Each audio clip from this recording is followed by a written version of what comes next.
அனைவருக்கும் வணக்கம். மண் சட்டியில் இன்றைக்கி கீரை கடையிறங்க. 4-5 வெரைட்டி கீரையை மாடியிலேருந்து பொறிச்சிட்டு வந்து கொடுத்தாங்க. சின்ன வெங்காயம் ஒரு 4 கட் பண்ணி போட்டு, பச்சை மிளகாய் 2-3 போட்டிருக்கேன், பூண்டு ஒரு 4-5 பல்லு போட்டிருக்கேன், தக்காளி ஒரே தக்காளி தான் கட் பண்ணி போட்டேன். கீரை நல்லா வெந்துருச்சு. கொஞ்சம் உப்பை போட்டு கடைய வேண்டியதாங்க. நல்ல கீரை வெந்துருச்சு. மற்ற எடுத்து உப்பை போட்டு கடைய வேண்டியதுதான். உப்பு போட்டுட்டேன். அடுத்தது தாளித்து கொட்டி, அதாவது வறுத்து கொட்டி கடையிறதுன்னு கிராமத்துலலாம் சொல்லுவாங்க. நல்லெண்ணெய் தான் ஊற்றிருக்கேன்.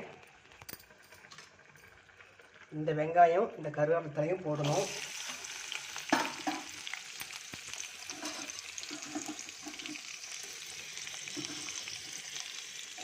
இது நல்லா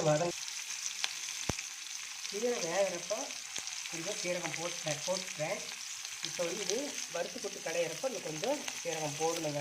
அப்போ தான் நல்லாயிருக்கும், மணமாக நல்லாயிருக்கும். கொஞ்சம் கொத்தமல்லி தூளை வந்து போடணும்.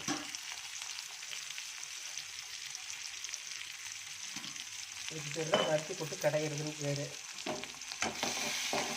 நல்லா உடனே மண் சட்டியில் எடுத்து போட்டு கீரையில் போட்டு கடையணுங்க. களி செஞ்சு வச்சுருக்கிறேன் பாருங்கள். இன்றைக்கி வந்து மத்தியான சாப்பாடும் கீரையும் களியும் தாங்க.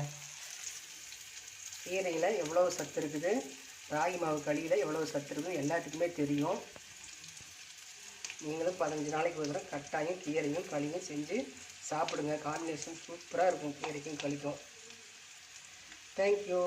இதுவும் ரிஸ்கி தான். இங்கிருந்து கரெக்ஷன் வந்தால் 20-25% கரெக்ஷன் பண்ணுறதுக்கு சான்சஸ் இருக்குது. இங்கே பை பண்ணுறது கொஞ்சம் டஃப் தான். பார்த்து பை பண்ணுங்கள். பொறுமையாக குவான்டிட்டியை கரெக்டாக வச்சுட்டு பை பண்ணுறதுனா